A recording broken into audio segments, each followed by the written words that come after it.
focus on what we have accomplished. And if you didn't talk to any person, you think, oh no, I'm failure, I'm loser. And also you think if you share but he or she didn't listen to you or reject what you have said or didn't want to listen more, you say, oh, maybe I'm not good as gospel sharer. So usually we'll focus on what we accomplish, and but really, even how many people we can meet and how many people we can share, not done by God, by us, but by God. And also we not just focus on the reaction for others. We also can focus on the learning, our growth. So and we kind of share about our experience when we plant church in Brandon, Manitoba. Okay, have you been there? It's cold. It's totally opposite from where we come from, Taiwan. It's totally different. But I mean, during this journey, we found God really does His job through us and also on us. So we'd like to share a little bit, not we are good. I'm preacher from the seminary, so I'm prepared well. I have enough knowledge or passion, so we can do that. No, everything is done by God, and the most valuable things, in my opinion, is what He has done on me. So for me, it's very interesting. I'm an introvert, but God called me to be a pastor. I have to do the public speaking, which freaks me out. Since I was a student, I do the presentation before the classmates and teacher, my hands, my legs shaking, sweating all the times, and somebody will hand the tissue to me. So for me, I'm not perfect fit to be a pastor or be a gospel sharer, but I mean, God still can do His job, and to me, and this is very impressive, very interesting, very surprised me, to be honest. And for one thing, we just talked to Alex last night or today, this morning. We met people. A guy, he works in a factory and injured his back, and really badly. He actually needs a surgery, but he doesn't want to do that because that means he needs to quit a job, or the factory will fire him, and who can support his family? So he just compel himself to do the job, make his back, get hurt. And we visit him, and he talked about this, and we just pray for him. And guess what? About like 2 days or after, he called me. It hurts harder, and it got worse. And to the end, he was delivered to the emergency, and called me, Pastor. Okay, I do that. So, okay, I will come in with you. I just sitting by them on ambulance, and keep praying for him. And I don't know why this happened, but I believe God still listen to our prayers. So I keep praying for him and coming with him, and because his situation was getting worse, so usually he needs to wait for 6 months to get surgery. But God opened the door. He got surgery just on the other day.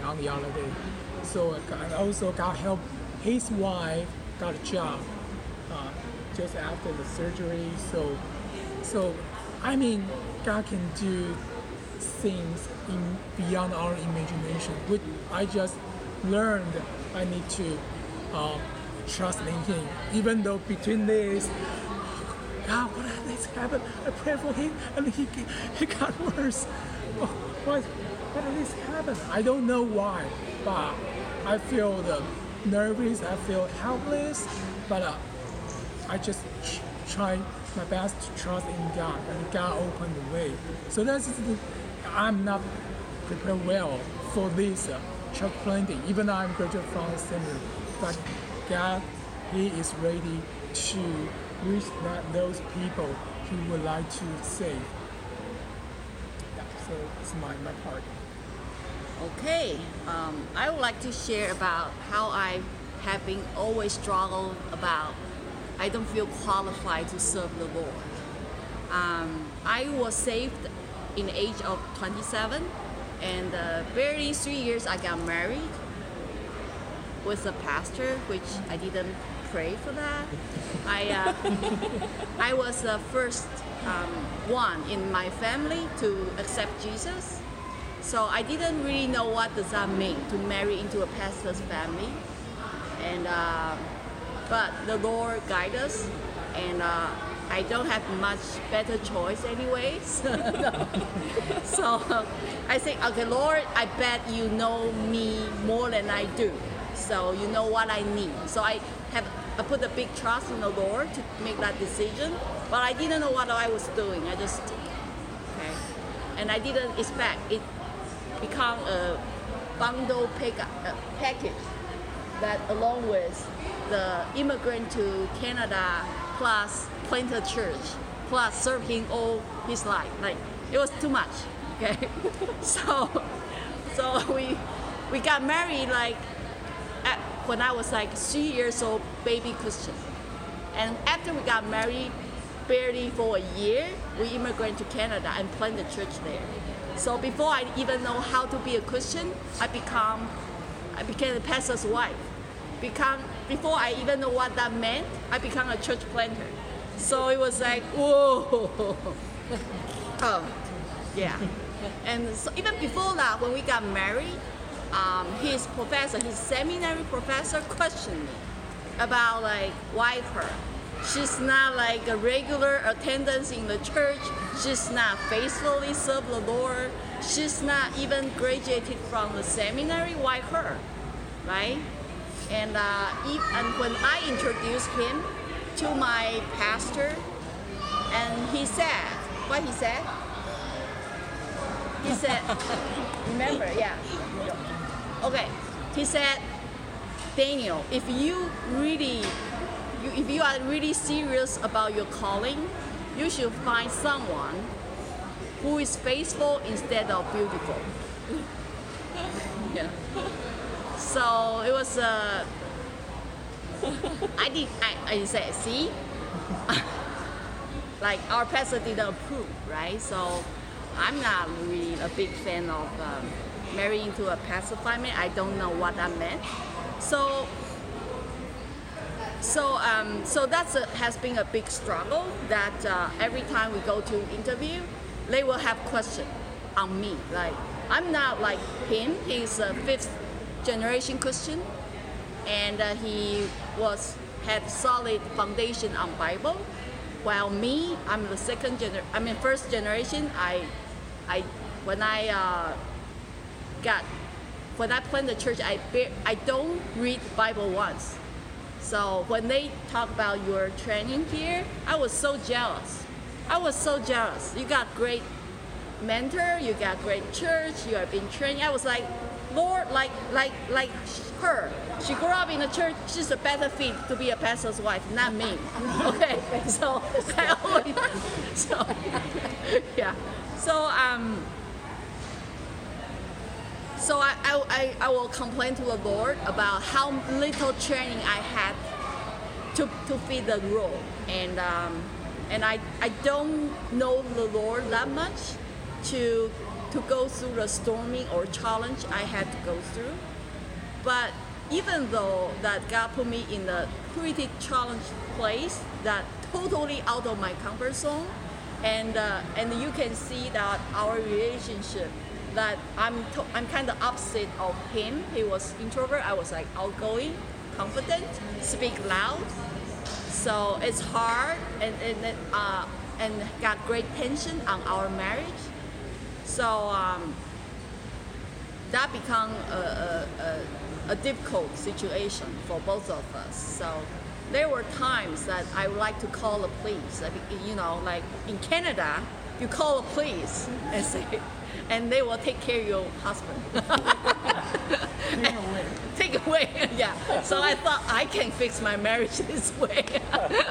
But fortunately, God stopped me. I didn't do it. So, but there were times, I was so immature to that point that I don't feel like I can keep going. But there were times that on my lowest point that God saved me. So it took me 7 years to be struggling of, am I qualified, or why I'm here, or how should I serve? Okay, find my own place. And I always feel like serving the Lord is my husband's business. Okay, I'm just here to cook for you, help you, be your wife, and that's it. But that is not the truth. So after, I think like 4 years ago, the Lord called me himself, and there were times I tried to escape, like running away. And the Lord knows that, of course. So how he stopped me? I actually had a dream about, like, I tried to go to a shopping mall like this, try to get a pair of runners, you know. And then interestingly enough, the shoe store was closed. No any runner available. So that's how God kind of like, I know what you mean. I don't want you want. Like, so I was like, oh, I can't run away from the Lord. And why do I run away from my destiny? So by doing that, yeah. So I start to obey and realizing this is actually the sweetest calling of my life.